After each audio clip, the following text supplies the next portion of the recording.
Big happenings at the Ochsner Sports Performance Center as the Saints prepare for the final preseason game against the Miami Dolphins. It is the New Orleans Saints training camp show right here on CST.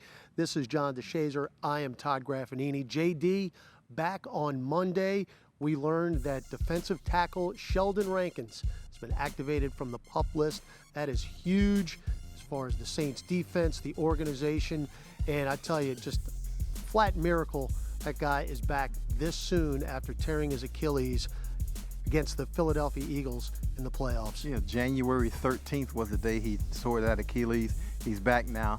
I tell you what, it's a testament to the work that he's put in, the surgeons obviously, but the rehabilitation that he's put in, and a testament to how far along he is, because had he remained on the PUP list, he would have had to been inactive the first 6 games. But by doing this, that tells you that the Saints think he'll be ready by at least week 6, and probably before then.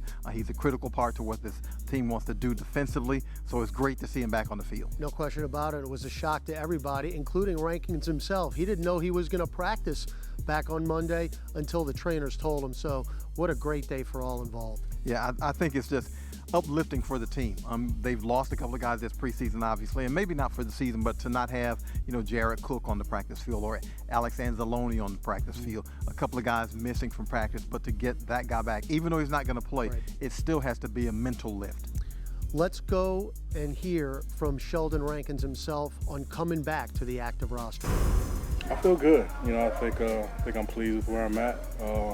Obviously, we'll keep taking it a day at a time, see how things respond and see how things continue to progress. But I'm happy with where I'm at, throughout this entire recovery process. Like I said, I've been able to progress daily and been able to, like I said, put myself in position to be able to get back out here as soon as possible. And I think that's a big thing for me, getting back out here, being able to run around, hit some blocks, feel some contact, and play football again. What was it like today, just putting on the uniform? Man, it's surreal. I'm not even gonna lie, it's very surreal.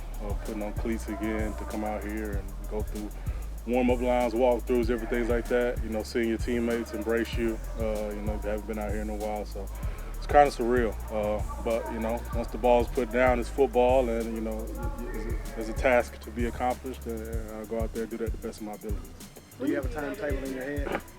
No, so right now, just taking it a day at a time, and when I'm ready, I'll be ready, and when that time comes, I'll be out there helping this team the best I can. Do you see this as a clear sign of being ready before week 6, or just a likelihood? It's something I would obviously like, and I'll leave it at that.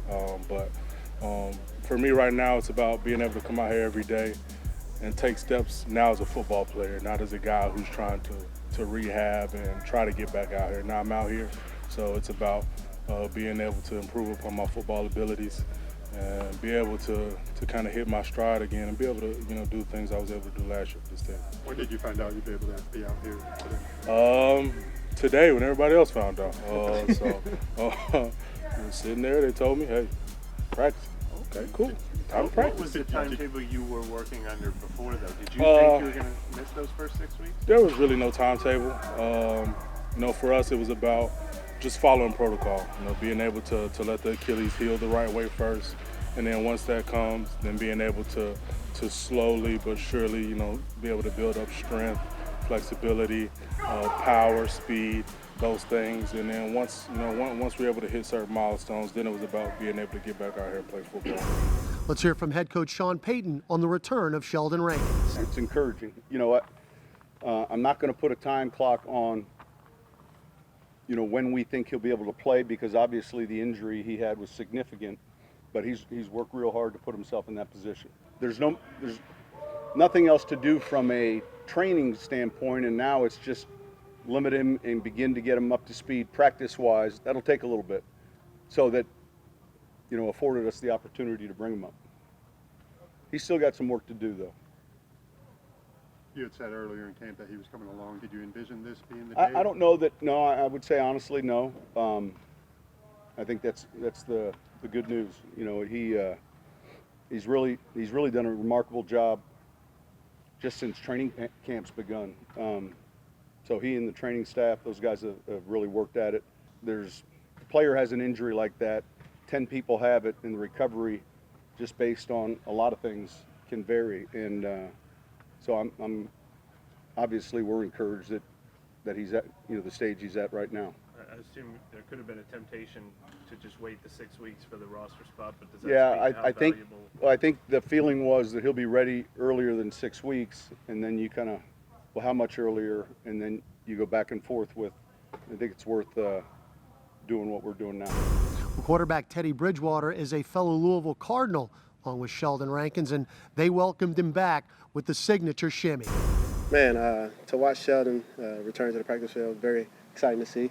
He's a guy who's been working extremely hard, and hopefully his hard work can continue to show for itself when he gets back on the playing field. You said a lot of the teammates did the shimmy dance. Did you do it when you saw him? The Sheldon, man. But, man, yeah, Sheldon, like I said, guys are excited for him. We've watched him, what he's going through over the past couple months, and to see him back out on the practice field is very exciting to see. When we return to the New Orleans Saints training camp show right here on CST, we'll get to see the Bridgestone Tire Quarterback Challenge.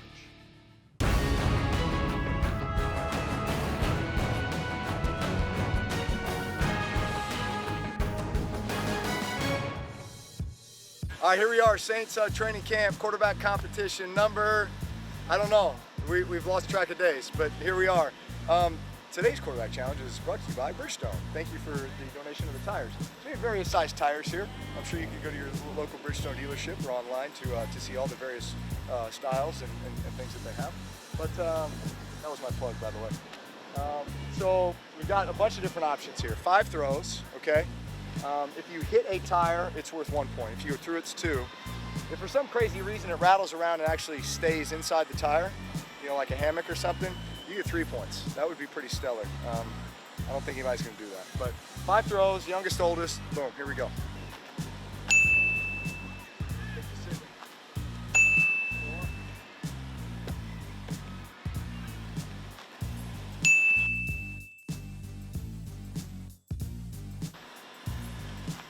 Oh!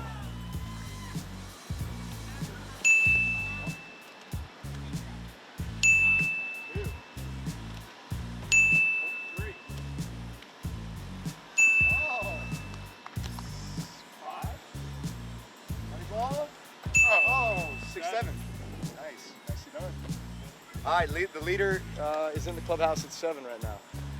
Yeah, I'm contemplating these shorter tires, or the drop it in the tire, so to speak, option. Might be a good one. Oh, almost to 3. Almost to 3. Ah! I think we need to go to the video. Line. 2, 3.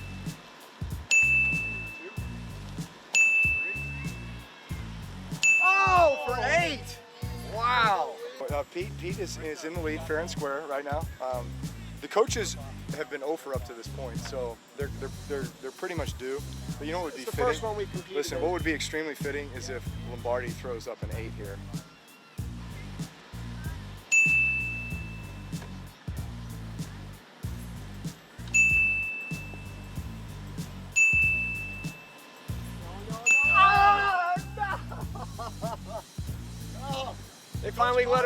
They finally let us compete in one, so we're 1-0. 4-inch lift, 38-inch mud tires on the company car. Congratulations, Pete Carmichael. Well done. Final segment of the New Orleans Saints training camp show right here on CST. I'm Todd Graffagnini. This is John DeShazier. JD, we've seen in the last 2 preseason games the one defense start to step their game up. They pitched a shutout against the Jets in the final dress rehearsal. And then the last couple of days here in the indoor facility at the Ochsner Sports Performance Center, the defense really seems to have the upper hand of the offense. These guys are getting it done. Well, Graff, their confidence is high. If you can get stops, because their belief is this, if you can get stops against Drew Brees and that offense, you can get stops against anybody. And I don't care how vanilla it is on offense, how vanilla it is on defense. Really, these are kind of man-on-man battles. Best guy wins. You're trying to figure out what Drew is doing. You're trying to figure out what these receivers are doing. Receivers generally have an advantage in practices where you can't tackle. So, for these guys to be able to get stops is huge for their ego. Yeah, let's hear from cornerback Marshon Lattimore on how the defense is stepping their game up. Yeah, we just clicking, you know, talking. The communication is there. That's all we needed. You know we can do it physically, but just mentally, just communicating with each other, being on the same page. You know, I think that's what you're seeing, just us clicking, really. So that allows us to just play fast and, you know, win. And this is, I think, especially for the secondary, this is like y'all's third year all together, basically. Exactly. So, like, how much has that kind of communication improved, I guess, there? Improved a lot because, you know, last year we didn't know. We kept subbing out guys, like Crawley started, then PJ, then Crawley. Like, it was hard to get on page with everybody. But now, you know, we've been going with one group the whole time, so we clicking now with Vaughn, especially. Just him, he had to, you know, share roles with, you know, who was it last year? Kurt Coleman last year. Then the year before, it was Kenny Vaccaro. So now he have time to get in there, get comfortable, and just make checks and calls. So I think he a big piece of like why we communicate so well. That'll do it for the New Orleans Saints training camp show. John DeShazier, Todd Graffagnini. We'll see you tomorrow for a preview of the final preseason game, New Orleans Saints against the Miami Dolphins. See you tomorrow.